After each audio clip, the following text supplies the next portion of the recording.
Hey, what's going on? Welcome to Men on Unemployed. It's just then Troy goes away. What happened? Troy's video went away, man. He's protesting. Is he gone? You've embarrassed us all, Tony. I'm Tony Scott, and that is Mark Clark, and we will get Troy Johnson back on in just a second. Get him back here in the house, and there. Boy, I tell you. Okay. It is Men On, and we talk about a lot of different things. This show started out as Men On Scandal, but since Scandal is on a break, then we keep pushing forward with just Men On.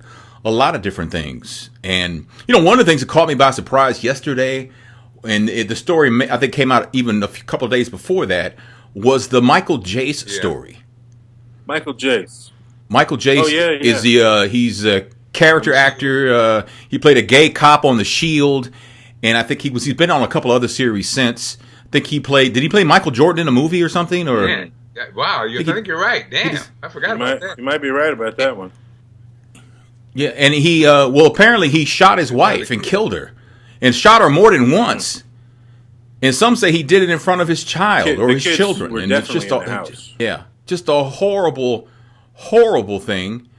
No one's saying it, but it kind of reminds you in a way of the OJ thing, although I guess we'll never know 100% certainty, although some people will go to their grave saying OJ murdered that man or that woman, his ex-wife, but we'll never for sure know, I guess. That'll be between him and God. I thought it was interesting for an actor who's been, doing it for quite some time. They said that, when they kind of drudged up the information that apparently he was allegedly abusive in another relationship, very abusive, and it filed for bankruptcy, and apparently listed his assets as $500,000. I was just thinking, man, to be in L.A. for that long and only have assets of $500,000 and then his income of $300,000, you just go, wow, damn. Wonder what it is though that made him. I don't even know if it's right to say it made him snap, because apparently this is the ultimate snap. He actually murdered somebody, but he had snapped before and harmed his ex-wife. And it was his current wife that he's accused of murdering, who actually defended him in a case against his former wife. Wow. It's just a sad thing. I posted on my Facebook page, once an abuser, always an abuser, ? I don't really, I don't know. I don't know that I have any friends who are abusers, but it seems that pattern is one that seems to be hard to break. Like a guy who does that seems to always be that guy. Yeah. I'm sure there's stories of people turning their life around. Right. But in my experience, any of my loved ones who's ever been involved with that dude, our number one goal is to get her away from him. Right. So I don't know. Do you guys think can you reverse it? Do you know of any guys that allegedly reversed it, or? Off the top of my head, I can't think of anybody who is a reformed woman beater, for lack of a better way to put it. And we should also note that there are some women who do beat their men. We tend to think of here on our podcast, Tony. We tend to think of those as weak men, but that's just simply not the case. I can't think of it off the top of my head. But I'm sure there is some. But see, that's what there are some things in life that we paint with a broad brush that maybe we should start taking on a case-by-case basis. I am sure there is somebody walking God's green earth who is a reformed woman beater. There's got to be at least one somewhere. Yeah, no, I agree. Nobody's ever really talked about it that candidly. I mean, we obviously had plenty of conversations about abusive relationships and women who have survived those situations, but come to think of it, haven't really heard that piece. That would go perfectly with raising awareness. Somebody who really says, these were the signs. It's likely something that they grew up watching themselves, or were abused themselves as a child, and then it just kind of manifests as a grown person. You're taking it out on somebody who absolutely doesn't deserve it. So, and let me just say this on the record. I'm not sympathetic for that. You know what I mean? Because that's always used as why did so and so? Why was he so abusive? I tell you one damn thing. You put your hands on my daughter, I'm gonna kick your ass. You know what I'm saying? I don't care why you did it or after you had the baby. I'm gonna put my foot down your, crush your neck, okay? Because you make a decision on life, and I'm sick of it. I'm sick of it. I'm sick of it, man. But let me ask you this though, man. I'm sick of it. You've always felt this way, but did you really start feeling stronger about this when you started having daughters? Yes. Yeah. I did too. Yes. I will kill somebody. Yeah. Okay. Hey, man. When Michael Alice and I were dating, she used to ask me stuff like this, and I would be in my typical, laid back, yeah, I see what happens. Yeah. Have some daughters. Yeah, I'll kill you. I will kill you. I kill you. I can. I will. And then, as far as guys who are in relationships and getting abused by a woman, come on, man. I'm sick of it. Okay, get your ass out the relationship. Go to the gym. Get off the mat, man. Get off the mat. What's he supposed to do? Leave. The door is a door. It's called La Puerta. La puerta. La puerta. Didn't you see Misery? Oh, see, you know what? Couple of railroad ties. You ain't going nowhere. Ain't going nowhere. See, up in here. This is a man who has no daughters. Troy, we still haven't got your video back yet, man. No video? Well, no video. But we're hearing your lovely tones, man. Your picture's amazing, man. It's an amazing picture, man. Oh, thanks. It captured Troy's snarky yet humorous personality. Let me try it one more time, man, with you and see if we can get you back in here and get that back in there. We'll add him real quick and see where that takes us, and hopefully we can get him back and see where that goes, man. So Michael Sam, who was drafted by the St. Louis Rams and is the first openly gay player in the NFL. There he is. Hold on. We're getting sound. We're getting sound. Okay. Can we hear you, Troy? I can hear you. Okay. Cool. We're good. So I was talking about Michael Sam. Michael Sam drafted by the Rams, and we talked about this in our last show. But Michael Sam, I didn't know that Michael Sam apparently had some sort of reality show with Oprah on the OWN network that has since been I don't know if it's been postponed or they decided not to do it at all. I don't know. But I think that was the right move to make because that's a distraction he does not need. Any player wouldn't need. If Deion Sanders would have, the biggest player, and I'm not even talking about the football field back in the day, and if he had been drafted by, who drafted him first, Atlanta? Yeah. If he'd have been drafted by Atlanta and then signed on for a reality show, that'd have been a huge distraction for him. It'd be a huge distraction for anybody.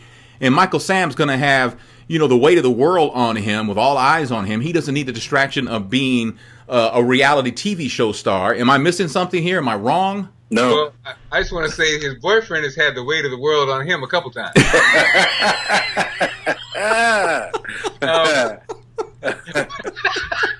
That's why he was scared. We can't take you nowhere. We can't take you anywhere, man. Well, I think Michael, the only thing is, Tony, I think Deion was such a star that it's different because I don't think there was a question of if Deion was going to make it. I think there's a question if this dude's going to make it. But that's a good point. I'm with you. I think adding fuel to that fire might not be good. Michael Sam has a team to make. The only thing he needs to be working in is a playbook right now. Mm-hmm. And I mean, and he was a standout player at Mizzou, but this is the NFL, man. Yeah. And there are real questions about his abilities when it comes to making a team. If he makes a team, then hey, he's good to go. Yeah. I don't know if that's maybe his foresight and saying, maybe I'm putting too much on my plate. I don't know if he got counseled or whatever, but it sounds like the right decision. Okay. Mama Oprah could have been in there. Mama Oprah probably. Now wait a minute, baby. Now wait a minute. Michael Sam! I don't know. A few weeks ago, there was something that happened here in the St. Louis area where a man who committed a crime 10 years ago and was found guilty and was sentenced to prison, never went to prison because of a clerical error, and he lived his life out in the open. He never hid. He apparently just being sentenced scared him enough where he changed his life. He settled down. He got married. He had kids. He started a business.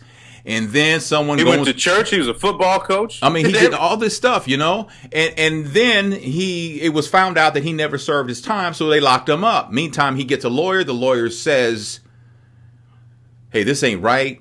The man had turned his life around. He rehabilitated himself, which in theory you go to prison to be rehabilitated, right? And he did all this on his own, and he was locked up. And they finally got it in front of a judge, and the judge says, "Yeah, you're right. He did turn his life around. Let him out." Some people say, but you know what? He still broke the law, and he still should do some time because he did break the law. Well, it's not his fault that they didn't drive a paddy wagon out to his crib and pick him up. Well, I mean, he waited 12 years before if there was a clerical error or whatever the case may be. Now, he could have been wilding out for 12 years. He could have been dead. Could have been a career criminal and been locked up for something else before that even happened. But you're absolutely right. You could still go to jail. Well, I think but a judge makes a decision, though. Like, you know what? This guy's showing me enough. He's showing me enough that I believe in him, and I'm going to give him a chance. And those people who think he should go to jail, that's a damn shame. Well, but I mean, you know, God would not like that. Well, I think he should go to jail. What? But he should have been punished because he was convicted. You did something wrong, you get a punishment. You get a He punishment. was punished. With what? He was sentenced. He was punished. But no, he was sentenced. He was not punished. He was not punished. He did not do. Okay, don't do the crime if you can't do the time. Well. So let's reset. Okay. Okay. You as human beings, you feel like, or the people who feel like he should go, are the keepers of the punishment. You know what I'm saying? They believe in the justice system. It's almost like, but what does that have to do with me?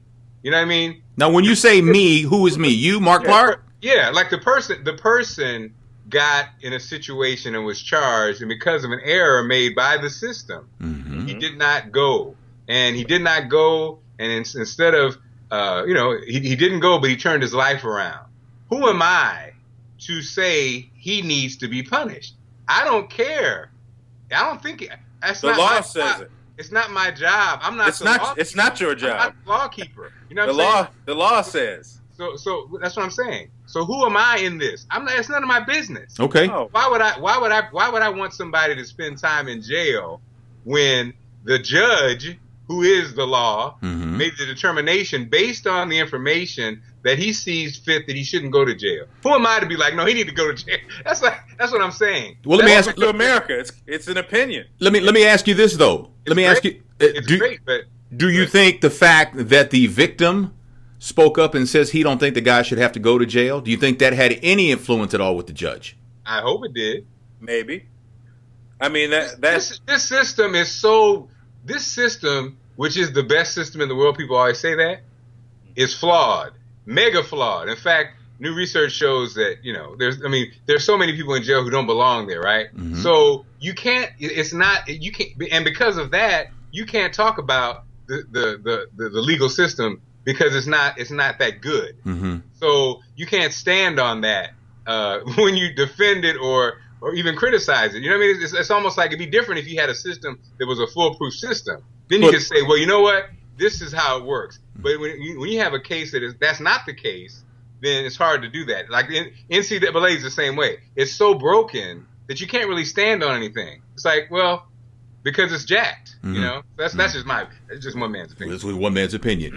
And since you bring up basketball, the NCAA anyway, Mark Cuban, who's the owner of the Dallas Mavericks, Mark Cuban, who retired at 29 years old, Mark Cuban, who owns the Dallas Mavericks, recently sat down and spoke on race, and he says that everybody has bigotry and prejudice in them, himself included. He said that if he's walking down the street and he sees a black kid with a hoodie on, he's going to cross the street. But at the same time, he said, and if I'm on the other side of the street and I see a white guy with a shaved head and tattoos all over his body, I'm going to walk back on the other side of the street. Now he's apologized because he said he didn't really even think about Trayvon Martin, so he apologized to Trayvon Martin's family and things like that.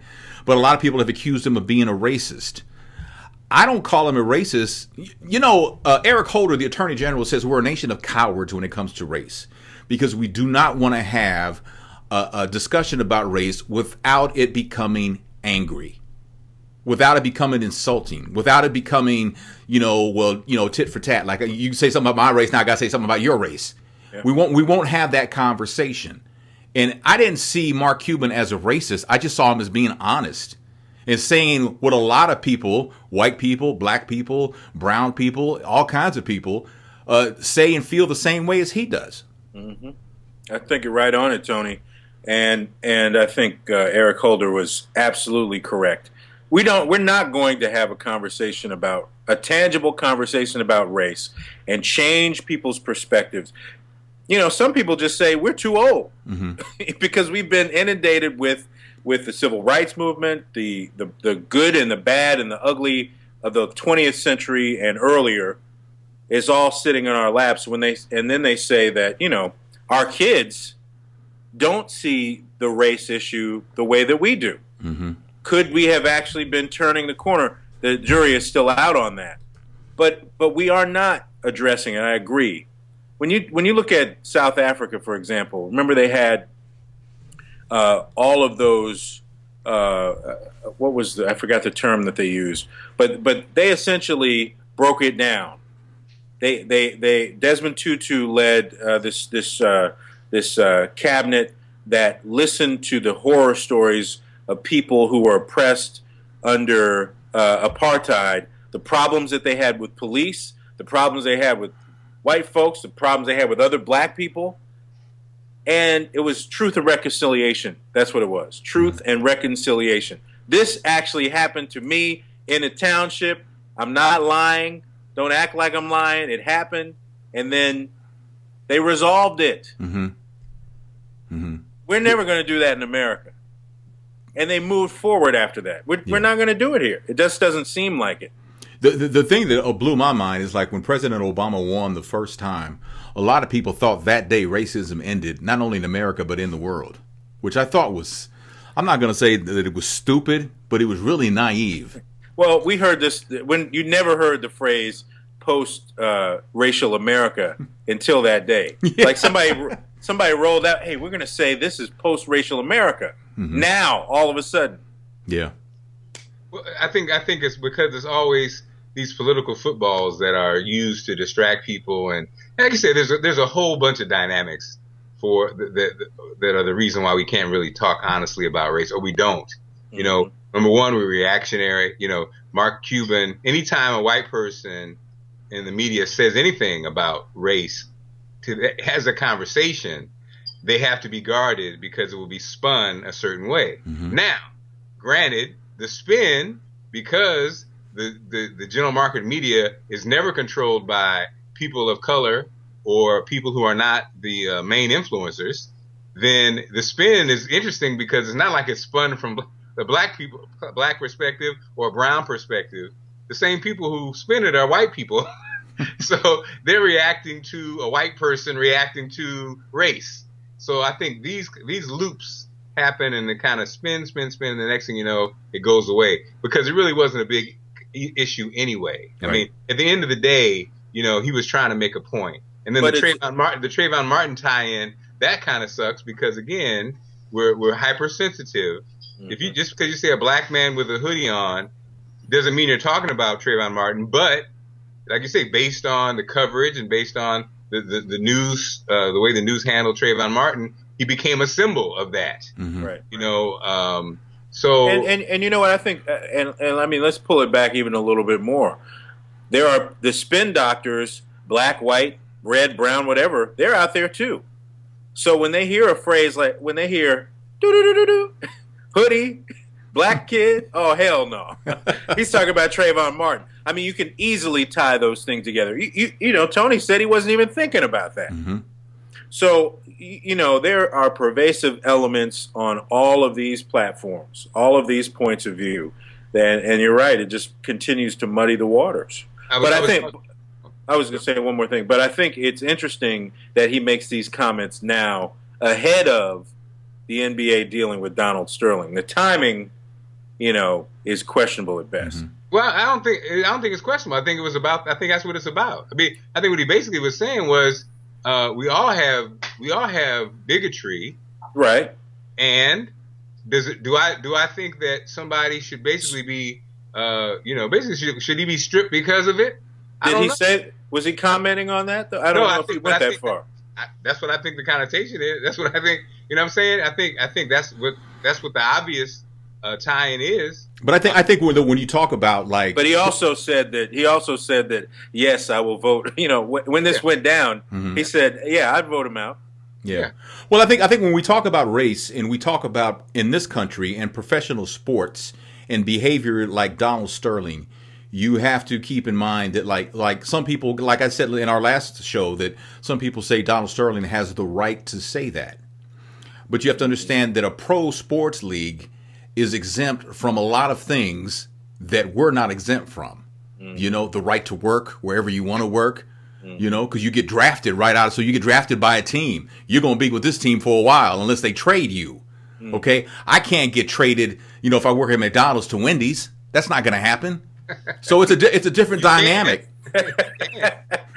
Hey man, you can have it your way.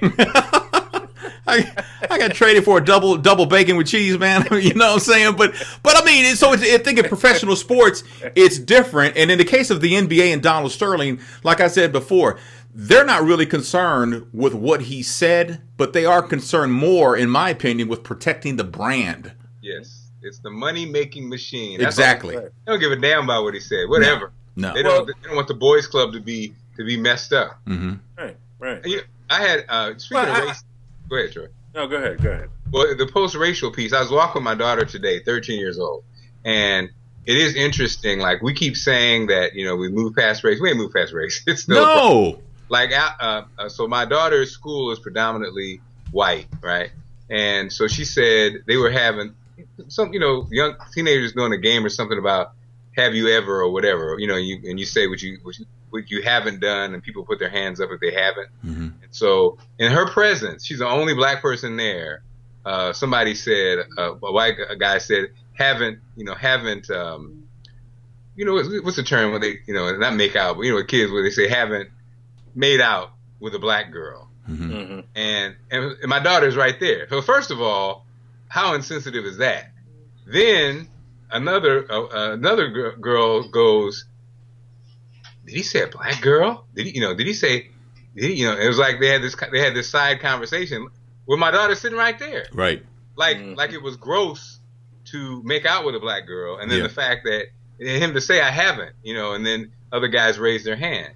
So, okay, now, and where I came up, probably somebody's ass would have got kicked, or some would have jumped off. Well, it's a different time though. My daughter, she was just, her feelings were hurt, and she was probably just disappointed. It wasn't not even feelings hurt, disappointed that you would sit here, call yourself my friends, and have this weak ass conversation, and not even think about my feelings. Right. Well, it's a situation that only people of color will ever experience. Mm-hmm. Because it's a lesson. And you find out when you're young, you find out the hard way who really is your friend and who isn't. Woo! Usually, it's based on who likes one direction and who likes somebody else more than the other. Who decides what friends you have. But for people of color, when it comes to other races, it depends on the conversations like that. Right. And that's just, she's 13. It don't get easier. No, it doesn't get no easier. Yeah. The segment that I do on NBC4 in Washington this week, I talked to a young lady who started the hashtag BBGU, Being Black at Georgetown University. Mm-hmm. And, through that hashtag activism, they started having conversations about the issues they were having on campus. Being in a classroom and you're the only black person. And these are adults. These are college students. Mm-hmm. Having to, by default, be the person that's got to speak for the black community, or We've all been that. or Or the Hispanic community, Tony. Yeah. Exactly. Or having, you can take the same thing that your daughter went through and you can place it on a college campus, same kinds of conversations. Inappropriate blackface party happens at any time on an American university in the 21st century. How do you deal with that? And still try to get the grade in a highly competitive school. Mm-hmm. So I mean, it's an ongoing conversation. I thought it was cool that these kids were savvy enough. Also, some other universities, like University of Michigan, was probably the first place that really started this. But using it to rally together, to have a conversation, to make the university look at the diversity issues, have a broader conversation. Hey, the minority numbers are down on these campuses. What's up with that? Right. All of these things have to be continually raised. And here we are 60 years after Brown versus Board of Education, having the same conversations. Right. Right. So there's a lot of work to be done. Since we're talking about graduating students and things like that, 50 Cent was in the news because he didn't make his son's graduation, and his son put him on blast. Not the first time that Marquise has put his dad on blast. Yes. I'm sorry, Marquise? Marquise. Okay. Yes. so. Is he African American? Yes. What did you say? Mark and I used to do a radio show in St. Louis a long time ago, and someone called with some name that was, and Mark, the first thing Mark said was, "I'm sorry, is that black?" Yes, that's part of my all day long. Man. Yes. So anyway, 50 Cent says, well, he wasn't allowed to go to his child's graduation. I think 50 Cent was grasping at straw. He was reaching for something that was going to pull him to shore, and I don't think that he did a very good job of it. Yes, just hush up, brother. He just shouldn't have said anything. He shouldn't have not even commented, told his people don't say a word, one of those kinds of things. Just goes. He wasn't allowed to go? He says he wasn't allowed to go. Why? I don't know if he ever said why. He didn't he had to lock up the vitamin water store. Couldn't make it. I mean, what the hell was that all about? I don't know, but it was like he wasn't invited, then he wasn't allowed, and he didn't know. If I had known, I would have been there. He had, and I think. How do you not know your child is graduating? Yeah, well, there's question one right there. Well, the first they've kind of had some fights via Twitter before. And anytime I see that, it's just so sad as a father, because the child really just wants love and support. And whatever the beef is with the wife or whatever, the mommy or baby mom, whatever, it's just like you got to put that aside and just be a grown man and take care of your son.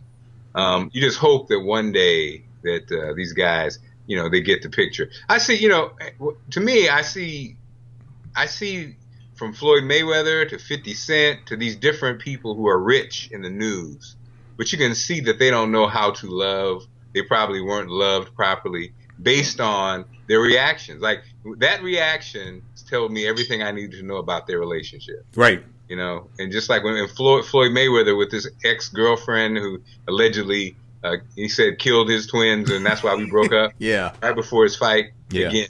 That tells me everything I need to know how you treat women. But it's interesting though, because we will, like I mentioned this, we will paint situations with such a huge brush. So a lot of people think that everybody in hip hop, every male is like that. When you got someone like Puffy, who not only takes care of all 900 of his children, but he also takes care of Al B. Shore's son. Yeah, but look at how he treats women though. Kim Porter. Well, he can't be faithful to a woman. It's and I mean it just the way, to me, it just, again, the way you allow it to play itself out. But someone though, Mark, would say, okay, well, Puffy never probably a loving relationship, so he has commitment issues. To that, Tony. Or did he? Well, but the other thing though is and not to get in like in Mark's business, Mark grew up without a father. Mark grew up and has a very healthy marriage with his wife. I mean, he had to sign a prenup. Hello? he had to sign a prenup, but that aside. Well, yeah, I mean, that's an excuse, man. That whole, I didn't know how. Shut up, man. I'm not falling. Well, you know what? I think there's some validity to that, because if you've never been exposed to something, then you don't know how to react to something. But at the same time, sooner or later, you know what's right and what's wrong. You're 50 years old, Puffy. You know what I'm saying? I mean, it's like you know what? It's like abuse, man. It's like people who've been abused. Yeah. And a large number of people who are abusers were abused. Mm-hmm.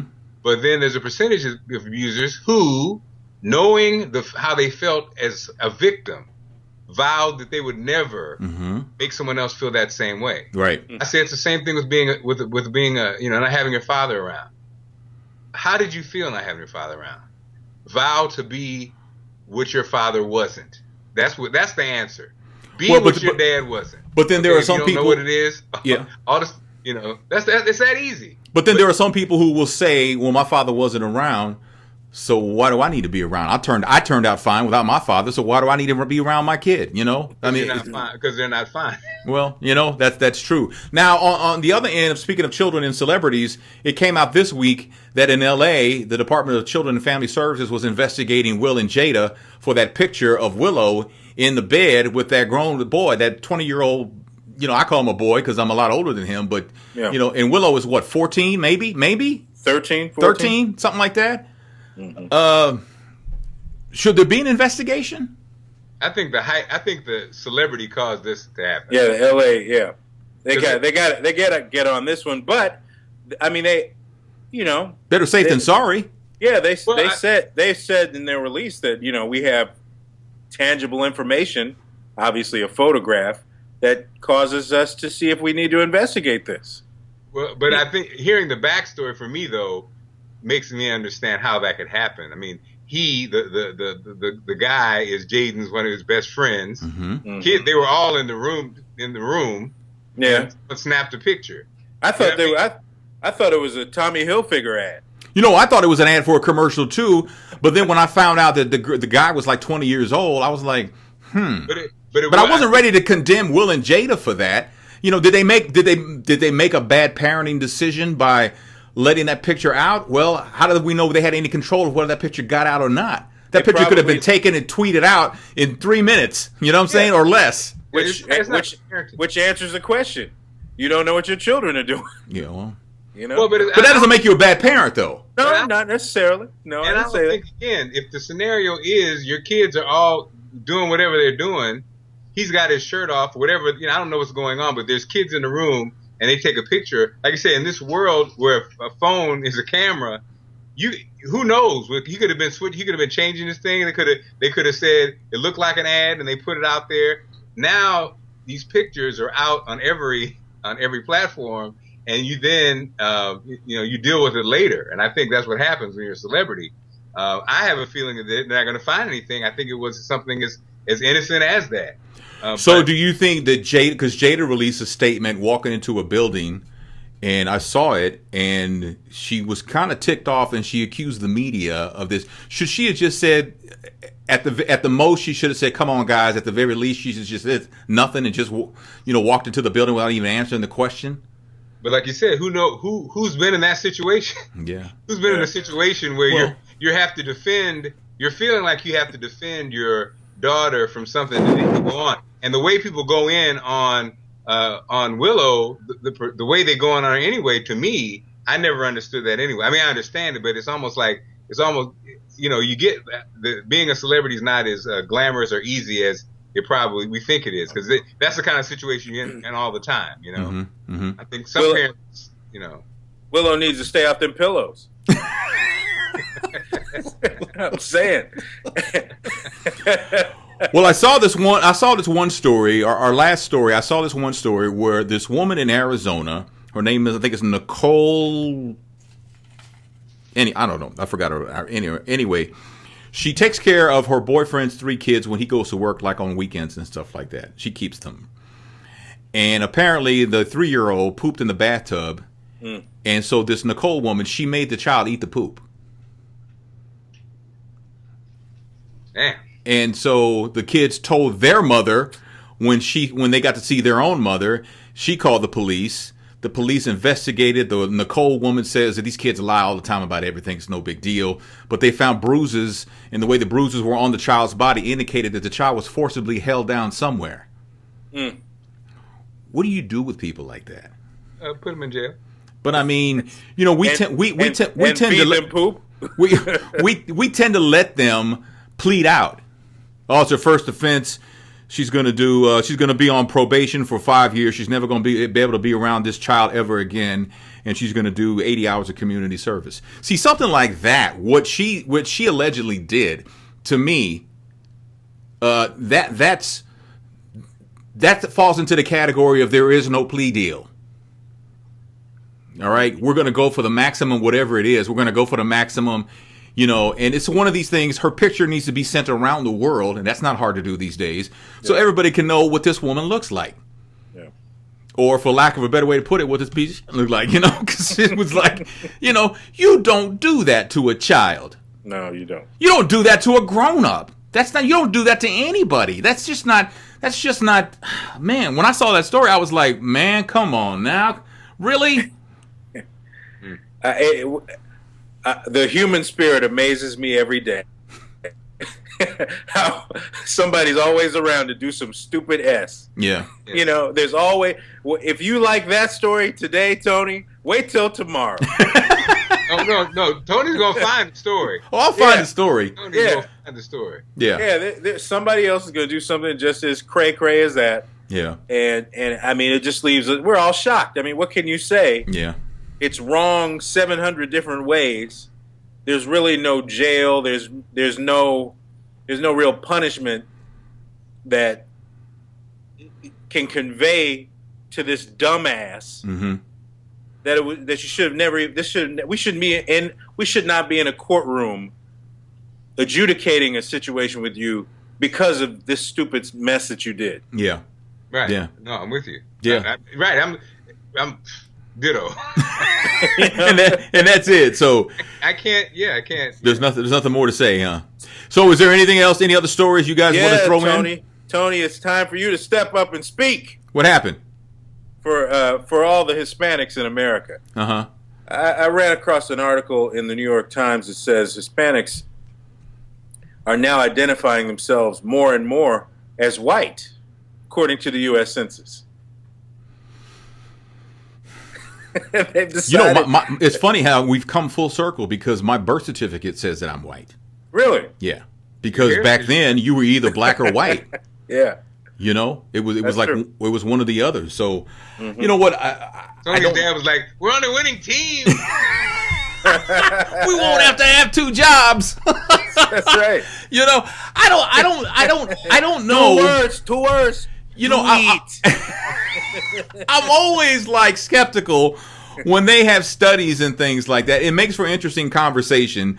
But if you ask 100 Hispanics in New York, are they identifying themselves as Hispanic or white? And most of them say white. But if you ask 100 Hispanics in San Antonio, you're going to get a different response. So again, it goes back to painting everything with such a broad brush. But it's interesting. I mean, I'll give you the numbers. They say 1.2 million Americans of the 35 million that identified in 2000 as of Hispanic, Latino, or Spanish origin, are now have switched over. Right. So it's kind of like, Well, I made the big switch. But it's interesting though because we're a country that's based on you are what you look like. Right. The president is half white. He looks black. He's black. Halle Berry is half white. She looks black. She's black. Mariah Carey Hang on, guys. Well, Mariah Carey is whatever she is and stuff. So it's like, did he just get up and walk out on us? Did he really just get up and give us a crotch shot and walk out on us? Yeah, well, he had enough. Well. Yeah. Tony, I saw something with Kiki. But I'm back. Kiki Wyatt the other day. Yeah. You mentioned, like you said, that's a great point, the biracial piece, right? Mm-hmm. And she was expressing, as many of our biracial artists and people that we know, express a certain frustration and sadness that, growing up, that I wasn't black enough and I wasn't white enough, and I was thinking, when those artists or when even those people say that, it sometimes falls on deaf ears, which is not fair, because people feel like that based on their looks, they got an advantage, you know. Even you, Tony, I mean, I think people, you know, you are Hispanic, and I remember when we did our show together, you were, I don't say struggling, but you were fighting for your identity. I mean, people would put you in a, oh, Tony Scott Black, you know, they put you in a black box, and you were kind of, you were, it was important to you to let for people to know who you were, which we all have a right for that. Yeah. But then there was some backlash to some people had backlash, and then I think you probably you came full circle and that you were like, I am what I am. Basically. I am what I am. I mean, I've been told, I've worked most of my radio career in black radio, and I've been told by some that I will not listen to you because you're not black. I've been told you've taken a job from a black man, so I don't support you. Right. Well, Tony, I apologize because I called you my older brother. And I think it probably contributed in St. Louis to many people feeling, you know, some kind of way. So just self-hatred is my bad, man. No, I mean, but you know, it's interesting. It's an interesting dynamic. And I in my years of working in black radio, one thing I've always noticed there is apparently there's a struggle between dark skinned and light skinned people that again, like race, nobody wants to talk about it. Everybody sees, when it comes up, people they joke about it and then they move on to something else. But nobody wants to have a serious discussion about that. No. And I think that happens really in every race. I think when you have, like, you know, Puerto Ricans, Cubans who look Latino versus Cubans who look African, there's a whole dynamic in that. Oh, you yeah. know? And so I think it happens in a lot of cultures that we're not aware of. But because, you know, I've spent my life in black radio, I spent my life learning black culture to the point where I probably know more about it than my own culture, which makes me sad as I've gotten older. But it is what it is. I'm not resentful for it though, because I've learned so much about another culture that I was not born into. So I've always embraced that, and I think and plus my wife is black, and we have biracial children, and my first wife was black, and we have a biracial daughter, and you know, and so it was a lot to learn. And Tony also invented the ham hock burrito. A lot of people don't know that. You know, I don't like people to find out about that because, you know. Cha-ching! I remember, Tony, like you said, we always think black and white, or, you know, wherever you are, that's what you think of. But I never forget in the movie Mississippi Masala, where the dark-skinned Indian woman was in love with Denzel's character, and the father said, "You can be rich and dark, or you can be light and poor, but you cannot be dark and poor." You know, it was like, you can't. Wait a minute. What are you doing? You can't be dark and poor. You got, you know. And I was like, that was the first time that I would realize, like, wow, you know, that's a dynamic in Indian culture. Yeah. Oh yeah. Yeah. Hey, he said you forgot, Mark. The guy said, "I did not learn that in India. I learned that here in Mississippi."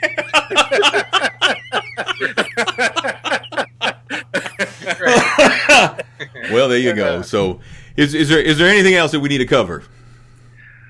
I think that's it for now, man. Okay. All right. Well, there you go. That's men on unemployment. Yeah. Because, you know, man, whatever. So, if you have a comment, you can send it to what is it? Well, I'll put it down below. I got so many email addresses that it's like I'm trying to sort out which ones will go where and everything like that. But I'll put it at the bottom. You can check it out. Plus, there's some last week's episode on. We'll link you to that. And if you're fiending for Scandal, because I think all the seasons, the first 3 seasons, the only 3 seasons are out like on Netflix and all that. We'll put a playlist where you can actually watch our Men on Scandal recap for the 3rd season because we only started doing it this year. So. That'll do this. Men on ... Thanks for watching. Leave a comment, subscribe, a thumbs up. All that helps. Share it. Yes, Troy? One more thing, since you mentioned Scandal, the Gladiators, who are going to be meeting out in Los Angeles, the registration has been extended. Okay. To July. Oh, okay. So you can get more information if you go to Gladiators Unite on Twitter. Okay. Look for that handle. Okay, very good, very good. That'll be the first week of August, so we'll be there, and hopefully you will too. Thanks for watching Men On. I'm Tony Scott. That's Troy Johnson. That is Mark Clark, and we will see you next time.